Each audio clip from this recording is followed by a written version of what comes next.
한 주간 평안하셨습니까? 네, 늘 어린이들과 예배를 드리다가 우리 어른이들과 함께 예배를 드릴 수 있는 기회를 주셔서 참으로 감사합니다. 오늘은 읽어보셨던 말씀처럼 우리 예레미야 9장 23절, 24절에 있는 말씀을 좀 함께 살펴보기를 원합니다. 그 전에 이 말씀을 왜 살피는지 좀 말씀을 드리고 싶습니다. 역사학자 장동민 교수가 있는데요. 이분이 어떤 책을 썼냐면 포스트 크리스텐덤과 한국교회라고 하는 책을 썼습니다. 포스트 크리스텐덤, 말이 조금 어렵죠. 간단하게 이야기하면 기독교 중심 혹은 기독교 국가 너머란 뜻입니다. 이게 무슨 말인가? 옛날에 고대 로마 시대에 그리스도교가 공인 종교가 됩니다. 공인 종교가 된 다음부터 모든 사람들이 교인이 되었어요. 그 국가에 속한 사람은 모두 다 교인입니다. 그리고 거기에서 정해지는 모든 법은 교회법과 일치합니다. 이런 게 이제 크리스텐덤이라고 부르는 겁니다. 기독교 국가, 기독교 중심의 사회, 문화, 법 이런 겁니다. 그런데 이 포스트 크리스텐덤은 그런 시대를 넘었다는 겁니다. 그런 시대가 지나갔다는 이야기를 하는 겁니다. 사실 한국교회에서는 이 크리스텐덤이라고 하는 말이 안 맞을지 모르겠습니다. 왜냐하면요, 한국은 단 한 번도 기독교 국가였던 적은 없습니다. 제일 기독교인이 많았을 때도 전체 국민의 한 25% 된다는 자체 통계만 있을 뿐입니다. 그러니까 한 번도 기독교 중심 국가였던 적은 없어요. 그런데 참 신기하죠? 우리 크리스마스가 공휴일 맞습니까? 네, 맞아요. 우리나라는 대대로 불교 혹은 유교권에 있습니다. 그래서 크리스마스가 공휴일이 될 일이 없습니다.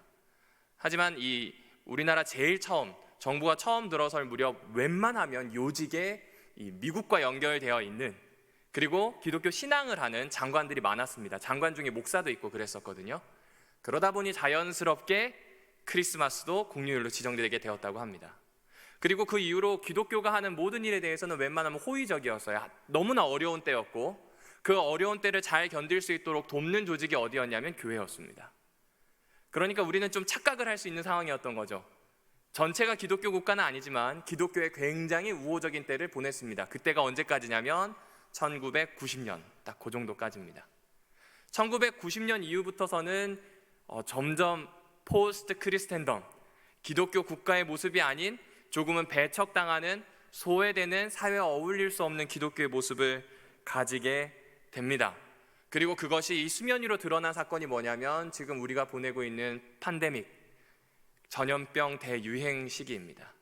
이 시기를 겪게 되면서 교회는 질타를 많이 받습니다. 필요 이상의 질타를 받기도 하고요, 질타를 받아야 하는 부분도 있었습니다. 다른 말로 하면 반성해야 되는 부분도 있었다는 거죠. 그런 상황입니다. 쉽게 이야기하면 기독교의 힘이 한국 사회에서 흔들흔들거리다 못해 넘어가고 있는 순간입니다. 우리가 가지고 있는 신앙에 대해서 스스로 질문을 할 수밖에 없는 때라는 거죠. 과연 내가 지금까지 이렇게 해온 예배, 신앙이 맞는지를 한 번은 반성하고 한 번은 성찰하고 새로운 제3의 길을 모색해야 되는 때가 언제냐면 지금입니다. 그런데 공교롭게도 예레미야 9장 23절부터 24절에 나오는 이 상황도 똑같아요. 이제 유다 사회가 흔들흔들거리고 있어요. 중흥기를 맞았던 다윗과 솔로몬 시대, 한 번 더 중흥기를 맞았던 히스기야 시대가 지나고 흔들흔들거립니다. 예레미야가 선지자로 활동하던 그 당시 예레미야는 제사장이었습니다. 유다가 망하기 몇십 년 전에 선지자로 활동한 겁니다. 그런데 흔들흔들거려요. 멸망의 조짐이 점점 보이기 시작한 것입니다. 그래서 오늘 예레미야는 그런 유다 백성과 유다의 지도층에 있는 사람들에게 메시지를 전하는 거예요. 그 메시지의 핵심은 뭘까요? 여호와를 아는 사람이 되어라. 다시 어떤 사람이 되라고요? 여호와를 아는 사람이 되어라라고 이야기합니다. 그럼 마찬가지로 그 메시지를 오늘 우리에게도 가져올 필요가 있을까요? 오늘 그 이야기를 살펴보려고 합니다. 먼저 예레미야 9장 1절을 잠시 보시겠습니다. 예레미야 9장 1절에는 이렇게 설명합니다. 어찌하여 내 머리는 물이 되고 내 눈은 눈물의 근원이 됐고 죽임을 당한 딸 내 백성을 위하여 주야로 울리로다 라고 이야기합니다. 울어도 해결하지 못하는 딸 백성 죽음이 다가왔어요. 멸망을 막지 못합니다. 예레미야가 가장 슬펐던 이유가 뭐냐면 본인이 했던 예언이 이루어지는 걸 보았기 때문이에요.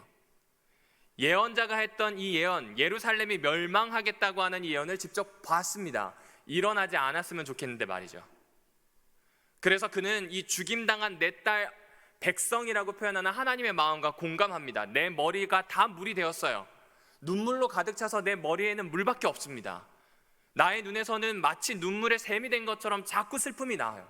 어쩌다가 이 지경이 되었는가? 어쩌다가 망하게 되었는가? 어쩌다 내가 이런 상황에 처하게 되었는가? 그런 이야기가 나오게 됩니다. 자, 그러면 이제 이렇게 된 이유를 살펴봐야 되겠죠? 도대체 어떤 이유 때문일까요? 예레미야는 전체적으로 어떤 것에 대해서 이야기하냐면 하나님과 백성 사이에 맺은 언약, 약속에 대한 이야기를 합니다.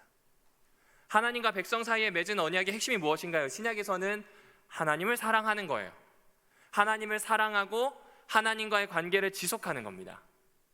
동시에 하나님을 사랑하고 관계를 지속하는 그 구체적인 방법으로 하나님의 뜻, 하나님이 말씀하신 것들을 순종하는 거예요. 하나님은 우리에게 언약에 충실하실 거예요. 우리 유다 백성에게 어떤 언약에 충실하실 거냐면 양육하실 겁니다. 하나님의 백성으로 말이죠. 돌보실 겁니다. 재난을 물리쳐 주실 거예요. 말 그대로 부모처럼 돌보아 주시는 겁니다. 그런데 이스라엘 백성이 지금 하나님과 같은 위치가 아니잖아요. 우리 하나님 이럴 수가 없잖아요. 부모에게 우리 부모님 이러지 않잖아요. 부모에게 순종하듯이 말이죠. 이스라엘은 지금 그것을 잘하면 됐습니다. 그런데 그 언약이 깨집니다. 예레미야 7장에 보게 되면 가난한 자들을 더 이상 돌보지 않아요. 맞아요. 목사님, 이 이야기를 들으면 이건 윤리적인 거 아닙니까? 맞습니다. 그런데 윤리적이긴 하지만 하나님 나라에서는 최소한 곧 법이었습니다. 더 이상 이웃을 자신의 이웃이라고 생각하지 않습니다. 소외시켜요. 밀어내요. 그들을 속이기도 하고요. 이익을 취하기 위해서는 상대를 짓밟기도 합니다. 그런 일이 이스라엘 안에서 비일비재하게 일어납니다. 그런데 그게 일상에서만 그칠까요? 아닙니다. 예레미야 7장에 보게 되면 이 일이 일상에서 그치지 않아요. 이렇게 하나님과 언약을 파기했던 백성들이 성전에 가서는 이렇게 얘기합니다. 주님의 성전이로다. 주님의 성전이로다. 주님의 성전이로다. 이게 무슨 이야기예요? 내가 지금 가지고 있는 죄의 문제를 가지고 와서 정말로 회개하는 이야기예요? 아니요, 돌아서면 똑같을 겁니다. 그런데 나는 여전히 하나님의 사랑을 받는 언약 백성이라는 거예요. 나는 여전히 이곳에서 예배드려도 괜찮겠다는 이야기를 하는 거예요. 그것을 하나님이 뭐라고 표현하냐면 마치 도둑이 자기 소굴에 들어갔을 때 마음이 편안한 것처럼, 도둑질을 실컷 하는 그곳에서는 잡힐까 봐 두렵지만 자신의 보물을 숨겨둔 그곳, 도둑질한 것을 숨겨둔 그곳은 아무도 모르잖아요. 거기에 들어가서 편안함을 누리는 것과 똑같은 모습이 누군가? 유다 백성이라고 이야기합니다. 그러니까 지금 이렇게 망가지게 된 이유는 뭐예요? 언약을 파기한 겁니다. 더 이상 관계를 지속하지 않게 된 것이다. 이 이야기를 해주고 있습니다. 그런데요, 9장 1절 후반부를 좀 다시 보아주실까요? 죽임을 당한 내 딸 백성이라고 표현합니다. 죽임을 당한 백성이라고 표현해도 충분해요. 언약을 어겼기 때문에 밀어내면 되거든요. 얘는 나랑 상관없어요. 약속 안 지켰잖아요. 마치 계약하듯이 말입니다. 그런데 하나님은 내 딸 백성이라고 이야기합니다. 아마 자녀를 둔 부모님들은 이해하실 겁니다. 아무리 미워 죽어도, 아무리 안 맞아도 자식은 자식이에요. 끊어낼 수가 없어요. 이 이야기를 해주는 거예요. 언약을 어겼어요. 하나님과 약속을 지키지 않을 뿐더러 폐륜화적인 일을 합니다. 그런데도 하나님은 뭐라고 표현하세요? 내 딸 백성. 그리고 7절에서는 이렇게 표현하고 있습니다. 9장 7절을 보실까요? 그들을 녹이고 연단하리다. 무슨 이야기입니까? 멸망시키더라도 내 딸 백성을 다시 살릴 궁리를 하신다는 거예요. 새로 빚을 궁리를 하신다는 겁니다. 그러니까 이 언약은 깨졌습니다. 하지만 하나님은 언약의 중재자인 선지자 예레미야를 등장시키셔서 다시 언약을 맺으실 거래요. 갱신하실 거래요. 새롭게 하실 거라는 겁니다. 이유가 뭐예요? 내 딸 백성이라서요. 하나님을 사랑하고 그에 걸맞는 행동을 해야 되는데 지속해야 되는데 그 관계를 하지 못하는 이스라엘 백성을 두고 하나님은 내가 사랑하고 내가 행동하고 내가 지속하겠다고 이야기하십니다. 그 이야기가 바로 오늘 예레미야 9장 이 초반부에 나오는 이야기입니다. 그러나 그렇게 약속을 하고 붙드시겠다고 하지만 시간에 따라서 멸망을 걸어가는 길은 막을 수가 없었습니다. 언약을 다시 갱신하자고 나와 함께 하자고 하는 이야기를 들었을 때 이스라엘 백성은 따라가지 않았습니다. 결국 망해버립니다. 이 망해버리는 상황에서 오늘 본문이 등장하는 겁니다. 예레미야 9장 23절에 보게 되면 너희가 자랑하지 말아야 될 것에 대해서 이야기합니다. 그리고 24절에서는 자랑해야 될 것에 대해서 이야기를 하고 있습니다. 자랑하지 말아야 되는 것은 무엇인가요? 지혜자의 지혜입니다. 생각해 보십시오. 이제 망하게 됐잖아요. 나라가 망하게 되면 지혜 있는 사람들이 모여서 외교적이든 군사적이든 정치적이든 어떤 문제에 대한 해결책을 내야 되지 않을까요? 근데 그거 자랑하지 말랍니다. 전사, 용사의 용맹함, 그들이 가지고 있는 무력이 자랑할 것이 아니라는 겁니다. 실제로 바벨론이 쳐들어왔을 때 가장 필요한 건 강력한 무력이잖아요. 근데 그거 필요 없답니다. 부자의 돈도 필요하지 않답니다. 오직 자랑해야 될 것은 여호와를 아는 것이라고 표현합니다. 우리 상황으로 좀 가져와 보겠습니다. 코로나 상황이 되게 되면서 교회에서는 한 두 가지 양 끝에 있는 모습이 드러났습니다. 이거는 재림교회뿐만 아니라 모든 교회에서 나오는 모습이죠. 첫 번째 끝, 이 끝에 있는 모습은 대면 예배를 강행하는 쪽입니다. 예배의 본질을 생각해야 되는데 당장 예배를 드리지 못하는 것에 급급한 거죠. 그래서 모든 걸 무시하는 교회도 있었습니다. 이거는 일반적인 교회가 아니라 극단에 있는 교회를 먼저 설명을 드리는 겁니다. 예배는 목숨과 같아요. 예배는 내가 가지고 있는 신앙의 태도일 뿐만 아니라 나를 평가하는 도구가 됩니다. 안식일이든 주일이든 어쨌든 성수해야 된다고 생각해서 대면 예배를 강행합니다. 맞습니다. 필요하긴 합니다. 그런데 그것이 길일까요?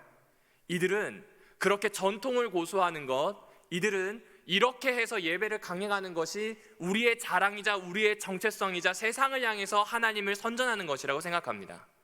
반대쪽 극단을 얘기해 볼까요? 반대쪽 극단은 오히려 완전히 반대입니다. 철저하게 방역합니다. 시작되자마자 문을 닫았어요. 그리고 그것이 자랑거리입니다. 때로는 그것을 뉴스에 내기도 합니다. 그리고 그렇지 못한 대면 예배를 강행하고 있는 교회들을 질타하기도 합니다. 그런데요, 그렇게 상식적이고 합리적이고 괜찮은 선택을 했거든요.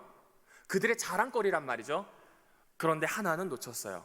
예배의 본질은 결국 일상입니다. 그 일상에서 돌보아야 하는 약자, 함께 해왔던 공동체의 끈을 어떤 의미에서는 쉽게 놓을 수 있는 거리를 만들었습니다. 양쪽의 극단입니다. 양쪽 다 우리가 가지고 있는 지혜, 우리가 가지고 있는 문화, 우리가 가지고 있는 힘에 대한 신뢰를 드러냈습니다. 자랑한 거예요. 하지만 계속 기울어 갑니다.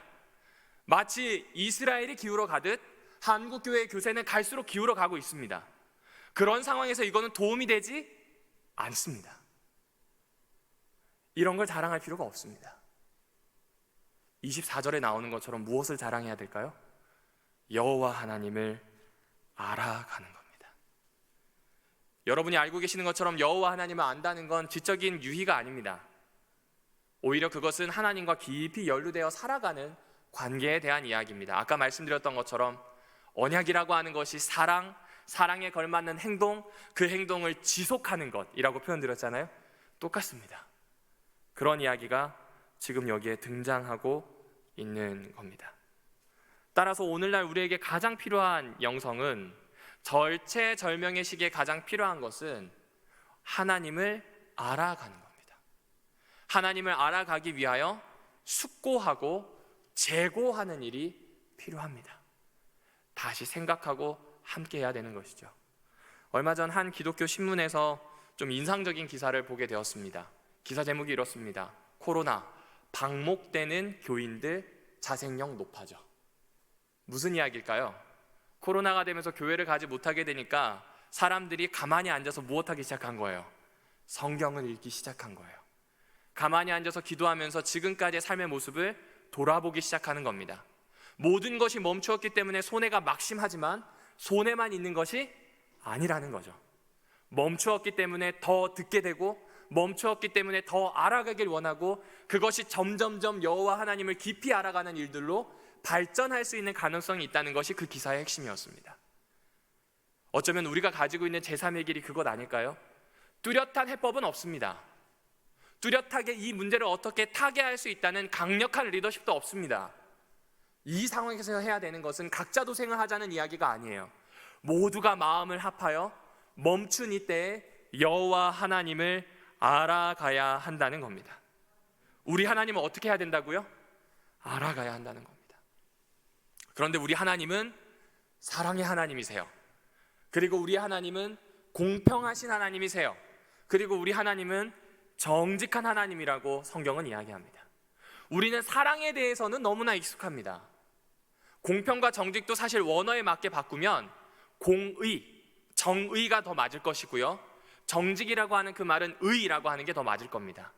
사랑이라고 하는 건 서로가 서로에게 느끼는 감정 이상의 것들입니다. 자원하여서 서로에게 희생할 수 있는 것이죠. 정의는 거기에 맞는 행동입니다. 내가 만나고 있는 이웃을 위하여 사랑하는 것은 그들을 돌보는 행동으로 나타납니다. 위하는 행동으로 나타납니다. 내가 하나님을 사랑하는 것은 목숨과 뜻을 다하여 예배하는 것, 그분을 찾는 것, 그분의 음성을 듣고자 하는 것, 그분의 나라가 이 땅에 이루어지기를 바라며 살아내는 것을 뜻합니다. 의라고 하는 부분은 아까 말씀드렸던 것처럼 이것을 지속해 가는 거예요. 언약은 지속의 의미가 있잖아요. 하지만 우리는 사랑이라고 하는 의미, 우리에게 주시는 은혜, 우리를 돌보시는 것에 너무 많이 집중해왔던 것 같아요. 지금 집중해야 될 것은 정의, 공의, 곧 우리가 어떤 행동을 마땅히 해야 하는지, 그리고 의, 개정개혁에 되어 있는 정직이라고 이야기하는 곧 어떻게 지속할지에 대한 이야기입니다. 결국 우리가 자랑해야 되는 것, 여호와 하나님과 지속적인 관계를 가지는 것, 이것이 우리가 자랑해야 되는 겁니다. 예레미야 전체를 읽어보시면 아시겠지만 그런 의미에서 보면 예레미야는 딱 한마디 얘기하는 거예요. 여호와 하나님과 깊이 연루되라. 아마 우리 인간관계에서 가장 깊이 연루되는 관계가 있다면 어느 관계겠습니까? 부모님과 자녀의 관계일까요? 글쎄 좀 있기는 하지만 그건 좀 뒷관계인 것 같아요. 제가 결혼을 해보니까요, 가장 깊이 인간 대 인간으로 연루되는 건 결혼관계이다라는 생각을 해봅니다. 가장 경계가 없잖아요. 부모님과도 있는 경계가 부부 사이에는 없는 경우가 많습니다. 그리고 제가 교회를 이렇게 다니면서 또 성도님들을 뵈면서 생각해 보면 열의 9은 부부가 닮아요. 희한하죠? 행동도 닮고요, 말씨도 닮고요, 심지어 얼굴 표정까지 닮아요. 참 신기합니다. 누가 보면 남매라고 할 만큼 닮는 분도 뵌 적이 있습니다. 언약은 관계잖아요. 이어가는 겁니다. 그러면 자연스럽게 우리는 닮아가게 됩니다. 예레미야는 지금 우리에게 그 얘기를 해줘요. 여호와 하나님을 알아가라는 건 여호와 하나님의 특징, 품성, 풍기는 모든 것들을 습득하는 것, 알아가는 것에서 끝나는 게 아니라는 거죠. 닮아가는 겁니다. 닮아가는 겁니다. 그 길을 선택해 주라고 이야기하는 겁니다.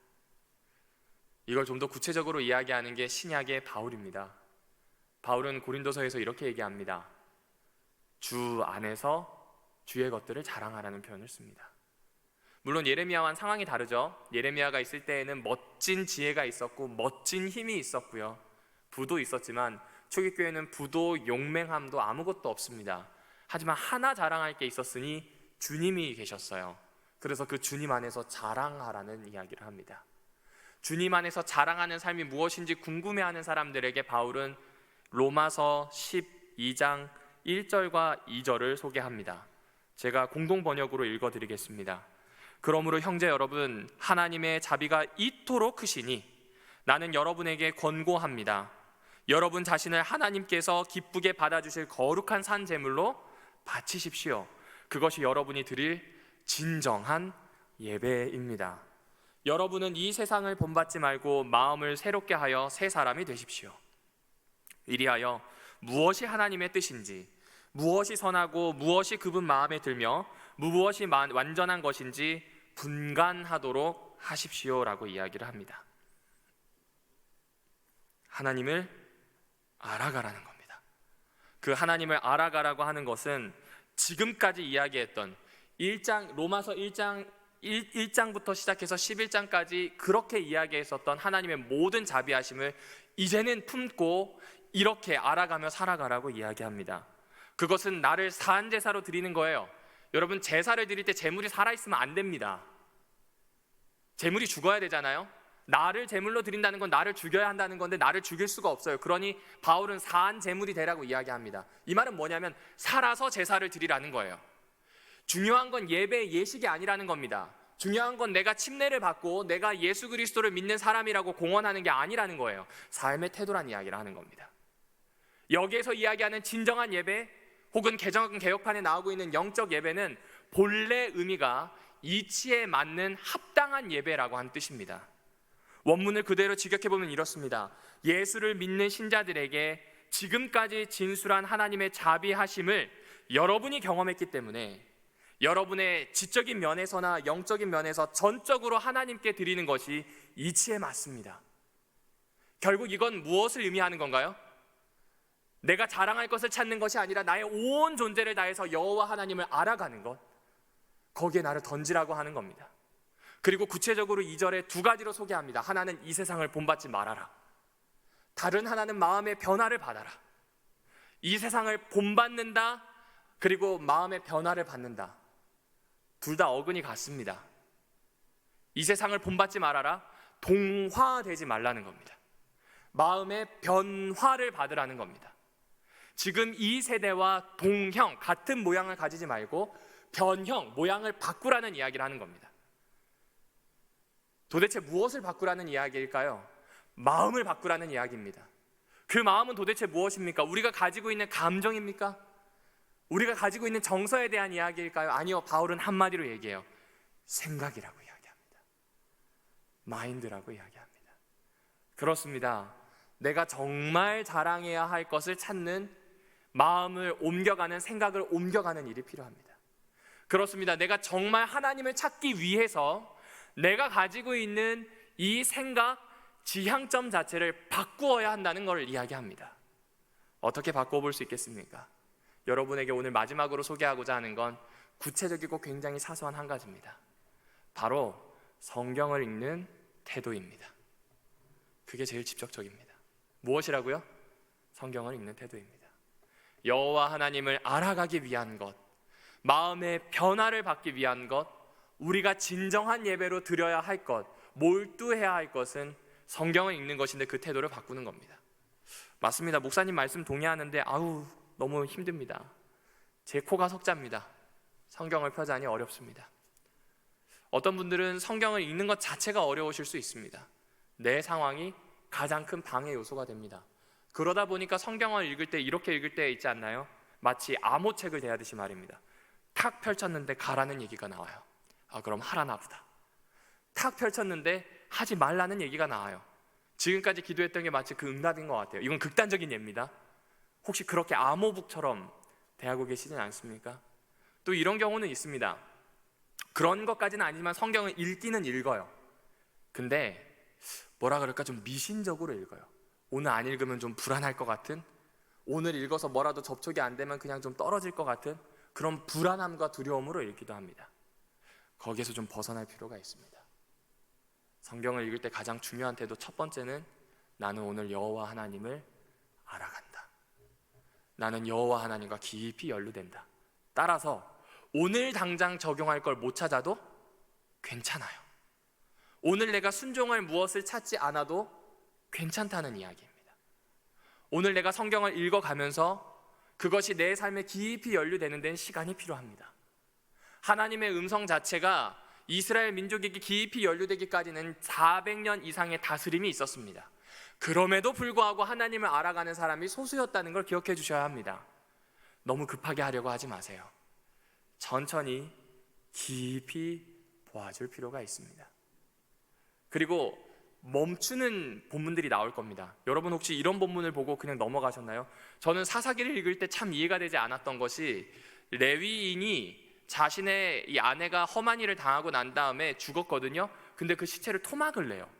시체를 훼손한 거예요. 그리고 이스라엘 각지에 보내더니 거병을 해가지고 베냐민을 칩니다. 자기 민족을 쳐요. 이게 이해가 되십니까? 천국은 침노하는 자의 것이라고 이야기합니다. 정말로 천국을 침략해야 되고 적극적으로 뭔가를 하는 사람의 것일까요? 예수 그리스도가 태어났을 때 동방박사들이 등장해요. 정말로 3명이 맞나요? 정말로 마구간에서 태어난 게 맞나요? 마태복음에서는 도대체 무엇이라고 이야기하고 있나요? 어쩌면 우리가 우리를 방해 요소로 삼아서 어쩌면 그것을 방패로 삼을 때도 있어요. 너무 빨리 넘어가지 않았나요? 멈추어 주세요. 멈추시면 됩니다. 잠깐 머무셔도 됩니다. 그 머금이 일주일이 되고 한 달이 되어도 괜찮습니다. 놓지를 마십시오. 읽어주십시오. 그렇게 하나님을 알아가게 되면 신압으로 삶에서 드러나게 됩니다. 하나님께서 쌓아주시는 삶의 영역 하나하나가 새롭게 바뀔 수 있다는 겁니다. 오늘 이야기를 이제 갈무리하려고 합니다. 사랑하는 우리 별내교회 성도 여러분들이시여, 하나님께서 우리와 다시 언약을 갱신하고 싶어 하십니다. 언약을 갱신하고 싶어 하신다는 건 지속적으로 만나고 싶어 한다는 이야기입니다. 지속적으로 연루되어 사는 겁니다. 결혼을 결심하고 두 남녀가 한 집에서 죽을 때까지, 검은 머리가 팥불이 될 때까지 함께 하는 것, 어떻게 보면 지겹고 힘들다라고 할 수 있지만 하나님은 그렇게 생각하지 않으신다는 이야기예요. 그리고 우리에게 적극적인 행동을 요구하세요. 이 세대가 아니라, 내 상황이 아니라 여호와 하나님 앞으로 나아가고자 하는 그 생각의 변화가 이 예배에 일어나기를 원하고 계시는 거예요. 그러므로 나아가십시다. 이 안식일 멈추었잖아요. 일하시는 것도 멈추었고요. 예배 드리기 위해서 다른 만남도 다 멈추셨어요. 휴대폰만 끄시면 딱 좋겠습니다. 그리고 오늘 이 안식일 그 멈추신 김에 여호와 하나님을 더 깊이 알아가고, 이전에 하나님을 추억하는 것에서 끝나는 것이 아니라 정말로 우리 삶에서 자랑해야 할 것, 우리가 추구해야 되는 이전의 신앙의 길이 아니라 오늘날 새로운 길이 무엇인지를 찾아보시지 않겠습니까? 우리 그 결심을 하며 이 안식일 앞으로의 시간을 보내게 되기를 축복합니다.